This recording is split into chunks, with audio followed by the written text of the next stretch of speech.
नमस्कार, आपका पसंदीदा शो घंटी बजाओ लेकर हाजिर हूं मैं शोभना यादव। अफगानिस्तान में तालिबान 2 की शुरुआत हो चुकी है। आज से अफगानी नागरिकों की जिंदगी तालिबानियों के हवाले है, लेकिन अफगानिस्तान के तालिबानियों की एक टीम दुनिया के अलग अलग मुल्कों में एक्टिव है। हिंदुस्तान में जमीयत उलेमाए हिंद ने एक बयान जारी कर कहा है कि लड़कों और लड़कियों को एक साथ नहीं पढ़ना चाहिए, लड़कियों के लिए अलग स्कूल कॉलेज बनाए जाने चाहिए। ठीक यही बात अफगानिस्तान में तालिबानियों ने भी कही। वहां उन्होंने फरमान जारी कर दिया है कि अब यूनिवर्सिटी में लड़के लड़कियां एक कक्षा में बैठकर नहीं पढ़ पाएंगे। यानी जो अफगानिस्तान में हो रहा है वही कुछ लोग हिंदुस्तान में भी करना चाहते हैं।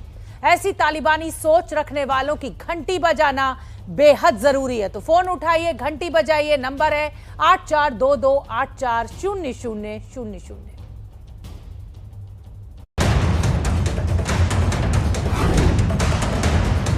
वहाँ पे औरत होना एज अ वोमेन वहाँ पे एक गुनाह है, एक जुर्म है। वहाँ वोमेन्स के लिए कोई लड़कियों के लिए स्कूल कॉलेज सब ऐसे थे जैसे जेल में रहना है। ज़िंदगी महिलाओं के लिए बहुत मुश्किल है। ये तालिबान ये इतने हमारे ऊपर जुल्म किया हद से भी ज़्यादा। घर को जला देते थे और लोगों को मार देते थे। तालिबान जो कह रहे हैं कि आप सुकून से रहो, हम कुछ नहीं कर सकते, ये सब झूठ है। हमें वहाँ पे धमकाया गया था, इसीलिए हम यहाँ पे आए।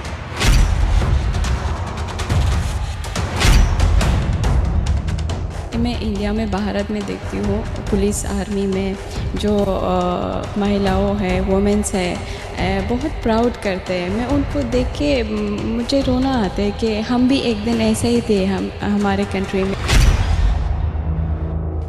लोग साइलेंट की ले रहे हैं, लोग साइलेंट ले रहे हैं। छोटी छोटी लड़कियों को शादी किया, उनके पढ़ाई लिखाई में सब में कितना नुकसान हुआ। वहाँ पे स्कूल पे आके रास्ते में देखती थी कौन सा लड़की खूबसूरत है, उसके पीछे रिश्ता लेकर जाती थी। अगर नहीं दिया उसके घर बर्बाद करती, माँ बाप बेइज्जत करती थी।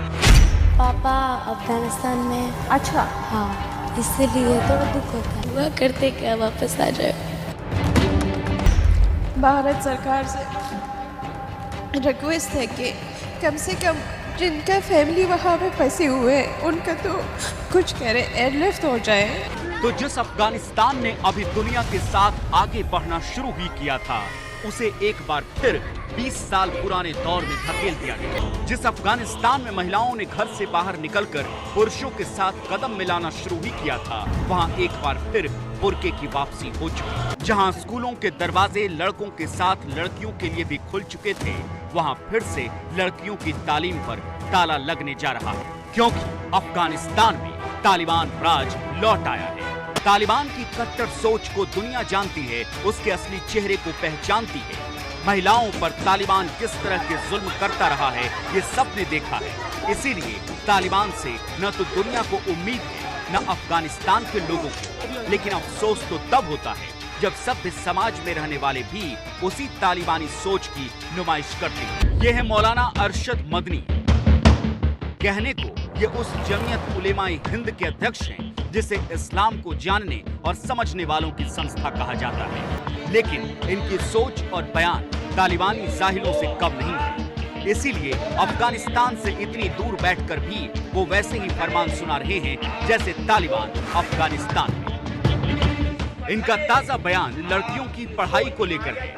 मदनी साहब नहीं चाहते कि हिंदुस्तान में लड़के और लड़कियां एक साथ एक क्लास में बैठकर पढ़ाई करें। उनकी संस्था की तरफ से जारी एक बयान में कहा गया, कोई भी धर्म अनैतिकता और अश्लीलता नहीं सिखाता। दुनिया के हर धर्म में इसकी निंदा की गई है, क्योंकि इससे समाज में कदाचार फैलता है। इसीलिए हम अपने गैर मुस्लिम भाइयों से कहेंगे कि वो भी अपनी बेटियों को अनैतिकता और गलत व्यवहार से दूर रखने के लिए उन्हें सह शिक्षा देने से परहेज करें और लड़कियों के लिए अलग शिक्षण संस्थाएं बनाएं।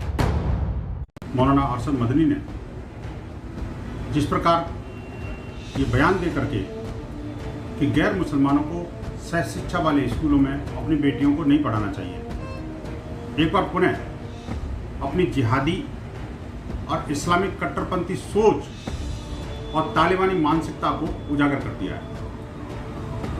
कौन कहता है कि भारत में तालिबान नहीं है? ये तालिबान का सॉफ्ट वर्जन ही तो है। मैं पूछना चाहता हूँ उन मौलाना साहब से, मौलाना साहब, कामुकता और वासना विद्यालय में नहीं, इस्लामिक जिहादियों की नज़रों में होती है। ये हिंदुस्तान जो है वो संविधान से चलता है, शरीयत से नहीं चलता है। और जो लोग शरीयत के डंडे को चला करके संविधान की मूल भावना पर हमला करने की कोशिश करते हैं, वो कभी सफल नहीं होंगे। और ये लोग उस तरह की मानसिकता के हैं, ऐसे लोग जो लड़कियों की स्वतंत्रता के ख़िलाफ़ हैं, लड़कियों के एजुकेशन के ख़िलाफ़ है। अरशद मदनी हो और चाहे कोई भी तालिबानी मानसिकता के लोग हों, वह समझ लें भारत हिंदुस्तान है, ये कोई अफ़गानिस्तान नहीं है। यहाँ जो व्यवस्था चल रही है वो सफलतापूर्वक आगे बढ़ रही है। पूरा देश, चाहे वो बच्चे हों चाहे बच्चियाँ हों, सब एक साथ पढ़ते हुए देश को प्रगति के पथ पर आगे ले जा रहे हैं। यह सुझाव अफ़गानिस्तान में तालिबान वालों को दे, पाकिस्तान को दे। जिस सोच ने अफ़गानिस्तान की लाखों बेटियों का भविष्य छीन लिया, उस सोच को हिंदुस्तान में लागू करने की सलाह देने वाले मौलाना अरशद मदनी ने जो कहा वो बेहद शर्मनाक है। उनके बयान का मतलब समझने के लिए हमने उनसे बात करने की कोशिश की, लेकिन वो सामने नहीं आए। हम उनसे पूछना चाहते हैं कि स्कूलों में लड़के लड़कियों के एक साथ पढ़ाई करने से उनका चरित्र कैसे खराब हो जाएगा? लड़कियों को लड़कों से अलग पढ़ाने से नैतिकता कैसे आ जाएगी? आखिर क्यों वो लड़कियों को लड़कों से दूर रखना चाहते हैं? देखिए, अरशद मदनी जी जो है बहुत रेग्रेसिव थॉट के हैं, इसलिए उन्होंने इस तरह की बात कही। एक ऐसी सोच है जो पीछे धकेलना चाहती है, प्राचीन काल में ले जाना चाहती है, और जबकि देश आगे निकल रहा है। लेकिन ऐसी कट्टर सोच रखने वाले मौलाना अरशद मदनी अकेले नहीं हैं। कई देवबंदी उलेमा यही मानते हैं कि लड़के और लड़कियों का एक साथ पढ़ना ठीक नहीं है। वो चाहते हैं कि जिस तरह मदरसों में लड़के लड़कियों को अलग अलग पढ़ाया जाता है, वैसे ही पूरे हिंदुस्तान में लड़कियों के लिए अलग स्कूल कॉलेज खोले जाने चाहिए। हमारे मजहबी जितने भी इदारे हैं, स्कूल हैं या मदरसे हैं, तो आप देखेंगे कि उसके अंदर लड़कियां अलग तालीम हासिल करती हैं और लड़के जो हैं अलग तालीम हासिल करते हैं। लड़कियों के इदारे के अंदर पढ़ाने वाले जो हैं औरतें ही होती हैं और पढ़ने वाली बच्चियां होती हैं। इसी तरीके से लड़के जो पढ़ते हैं उनके अंदर मर्द हजरात होते हैं। मैं ये समझता हूं कि उनका नज़रिया इस वजह से है कि आप देखेंगे कि इस वक्त में पूरी दुनिया के अंदर जो माहौल चल रहा है, उस माहौल को देखते हुए कि किस तरह की से गंदगी जहनियत, जो कुछ गंदी जहन रखने वाले कुछ हजरात मौजूद हैं, तो उसको देखते हुए मैं समझता हूं कि मदनी जी ने इस तरीके का बयान दिया है।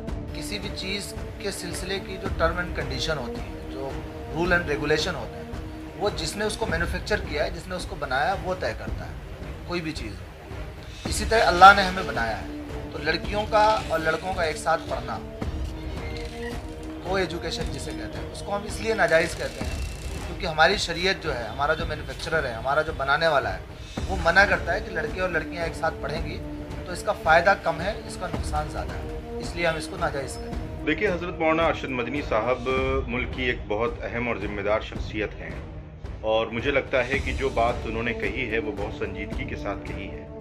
एजुकेशन के सिलसिले में और औरतों के और को एजुकेशन के सिलसिले में जिस तरीके की बात उन्होंने कही है, उस पर गौर करने की ज़रूरत है। ये वो लोग हैं जिन्होंने अपनी आंखों पर मजहबी पट्टी बांध रखी है। ये धर्म के नाम पर कोई भी फरमान सुना देते हैं, ठीक वैसे ही जैसे अफगानिस्तान में तालिबानी कर रहे हैं। सिर्फ 15 दिनों में ही तालिबान ने अफगानी महिलाओं को बेड़ियों में बांधना शुरू कर दिया है। उनके लिए हर दिन नए नियम कायदे बनाए जा रहे हैं। उन्हें बिना बुर्के के घर से बाहर निकलने पर रोक लगा दी गई है। काम करने से रोका जा रहा है। अफगानिस्तान में पुरुष डॉक्टर महिला मरीजों को देख नहीं सकते, तो क्या जमीयत उलेमाए हिंद भारत में यही सब करना चाहता है? हम वो सब बदल देंगे जो इस्लाम की खिलाफत में होगा, क्योंकि अफगानिस्तान और मुसलमान इस्लाम को कभी नजरअंदाज नहीं करेगा। उन्होंने 43 साल तक इस्लाम के लिए ही कुर्बानी दी है। इस शिक्षा व्यवस्था में जो भी इस्लाम के खिलाफ बातें होंगी उसे मिटा दिया जाएगा। क्योंकि तालिबान के उच्च शिक्षा मंत्रालय के कार्यकारी प्रमुख अब्दुल बकी हक्कानी ने हाल ही में कहा, कि नई शासन प्रणाली में लड़कियां एक ही कमरे में लड़कों के साथ नहीं पढ़ सकेंगी। इस्लामिक कानून के अनुसार उन्हें अलग कमरे में बैठकर पढ़ना होगा।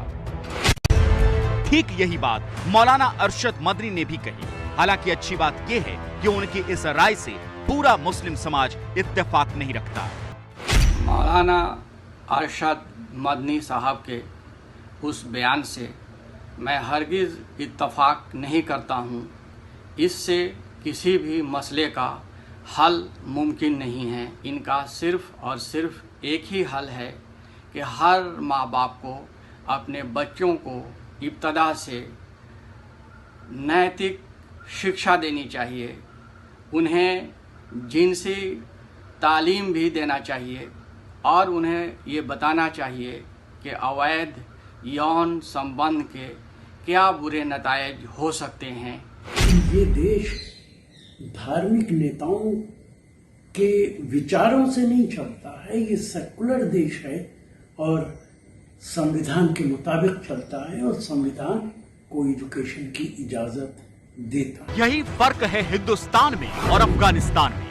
वहाँ तालिबान की वापसी के बाद से ही महिलाएं इस डर में जी रही हैं कि अब क्या होगा। क्या तालिबान फिर से पहले की तरह औरतों पर जुल्म करना शुरू कर देगा? एक तरफ जहां हिंदुस्तान में कुछ मुस्लिम मौलाना लड़कियों और लड़कों के एक साथ पढ़ने के खिलाफ हैं, तो वहीं पाकिस्तानी क्रिकेटर शाहिद अफरीदी भी तालिबानी सोच की तारीफ करते नहीं थक रहे हैं। सुनिए क्या कुछ कह रहे हैं। हालांकि अफरीदी का ये कहना चौंकाने वाला इसलिए नहीं है क्योंकि पाकिस्तान के मुखिया और उनके सीनियर रहे इमरान खान भी तालिबान के मुरीद थे। ये वो लोग हैं जो सच देखना ही नहीं चाहते। 1996 से 2001 के बीच जब अफगानिस्तान में तालिबान का राज था, तब 80% लड़कियां स्कूल नहीं गई। 80% लड़कियों की कम उम्र में जबरन शादी कराई गई। 90% महिलाएं यौन शोषण का शिकार हुई। 97% महिलाएं डिप्रेशन का शिकार हुई। यही तालिबान का असली चेहरा है। हैरानी है हिंदुस्तान में बैठे कुछ लोग कैसे इसी तालिबानी सोच को हिंदुस्तान में भी लाना चाहते हैं।